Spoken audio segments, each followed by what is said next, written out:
Bonjour, bienvenue à Fertan. Nous sommes à une trentaine de kilomètres de Besançon à la découverte de ce petit village qui regorge de trésors et de savoir-faire. On a rendez-vous avec Bernard, un sieur pas comme les autres. Lui travaille le bois pour la lutherie.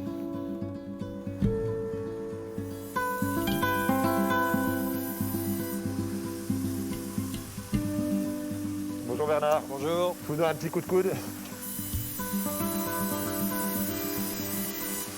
On scie nos bois comme vous partagez un fromage ou une tarte pour toujours avoir dans le morceau de bois les deux structures majeures du bois, à savoir le fil et la maille, les rayons médulaires et le bois longitudinal. C'est ces deux structures-là qui vont donner de la mécanique à la planchette de bois. Dès lors qu'on est bien sur quartier, on a quelque chose qui est vraiment très solide et puis quelque chose qui a du timbre. C'est ce que va chercher le client. C'est-à-dire qu'il faut vraiment que ça résonne, que ça sonne.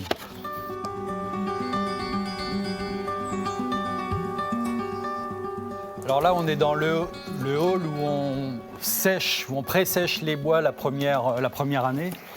Donc c'est des débits qu'on a, par exemple, en l'occurrence les épicéas, qu'on a sciés en coin. Ici, pour faire des tables de contrebasse. Donc là, on a vraiment besoin de gros bois. On est là sur le gros de votre travail, mais c'est pas fini. Il y a encore du boulot derrière. Ah ben là, on a fait le quart du travail, là. Moi, je dis que je suis scieur, je scie du bois. Alors effectivement, ce qui me caractérise, c'est mes clients, qui sont des luthiers. Mais la technique, c'est du sciage. Vous êtes nombreux en France à faire ça? On est la seule entreprise qui ne fait que ça. Je vais sûrement dire une grosse bêtise. Quand je regarde là, par exemple, j'ai l'impression de voir des planches d'une scierie traditionnelle. J'imagine que ce n'est pas le cas. Alors, c'est des planches qui ont la même forme que dans une scierie traditionnelle, à ceci près que ça, c'est un très haut de gamme. Quand j'envoie un message ici, il va se transmettre extrêmement rapidement de l'autre côté. C'est-à-dire que le bois a une grande capacité de transmission. 6000 mètres secondes. Pour l'épicéa, 6000, 6002. En longitudinal, 4000, 4002 en radial. Incroyable. Vous auriez quelque part ici un instrument terminé ou pédagogique que vous pourriez nous montrer? On peut voir ça sur un violon, par exemple. Ouais. On voit bien ici, sur l'instrument, la voûte de l'instrument. C'est pour ça qu'on a aussi coupé les planches en coin, de telle sorte que le luthier ait plus de matière au centre que sur les côtés. Avec la partie, avec le cœur en fait, d'arbre qui est donc sur les côtés de l'instrument. Et le centre, et la partie écorce qui est au niveau du joint. Ok, merci beaucoup Bernard pour cette belle découverte. Vraiment, voilà. C'était un grand plaisir. On vous abandonne. On va aller se balader un petit peu dans Fertan. Merci pour la visite. Merci beaucoup.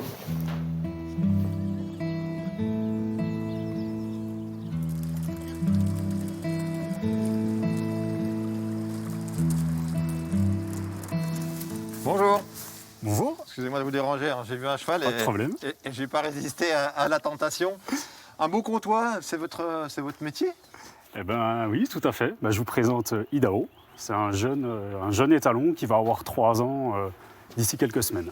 Il allait partir justement faire son travail d'étalon. Ouais. Son travail d'étalon, donc, c'est d'aller reproduire les juments comtoises. Aux alentours. Donc, aux alentours, tout à fait.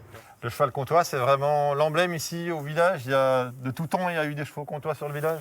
C'est vrai qu'à Fertan, oui, on entend parler du cheval de trait comtois, puisqu'on est la famille Bar, on est la 3e génération où c'est qu'on élève des chevaux comtois, avec des vaches montbéliardes. Mais avant, l'élevage était vraiment un élevage de chevaux de trait comtois. Mon grand-père en a eu jusqu'à 80. Aujourd'hui, on en a 25 sur l'exploitation. Et c'est vrai que de sortir, que ce soit au salon de l'agriculture ou sur différents concours, le nom Fertan est des fois mis en avant quand l'élevage se démarque. Bar, c'est pas aussi le nom du maire de la commune? Ah si, tout à fait, vous avez raison. C'est mon frère. Ouais. D'accord, c'est la même famille. Eh bien, je vous abandonne, justement, je voudrais qu'il m'ouvre l'église. Merci beaucoup. Bonne continuation. Merci, au revoir.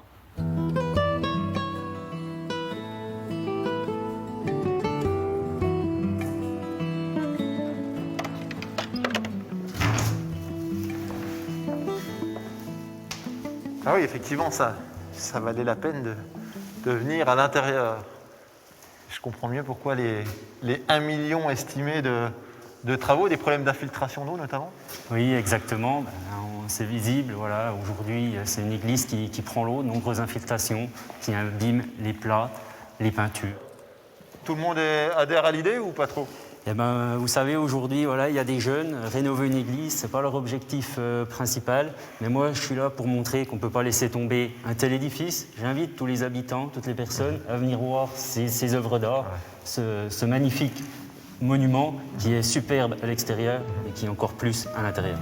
Merci Adrien en tout cas de nous avoir accueillis ici. On était donc à Fertan, à une trentaine de kilomètres de Besançon, un village à découvrir aussi bien à l'extérieur qu'à l'intérieur, ici à l'église, une église à visiter sur rendez-vous à prendre à la mairie.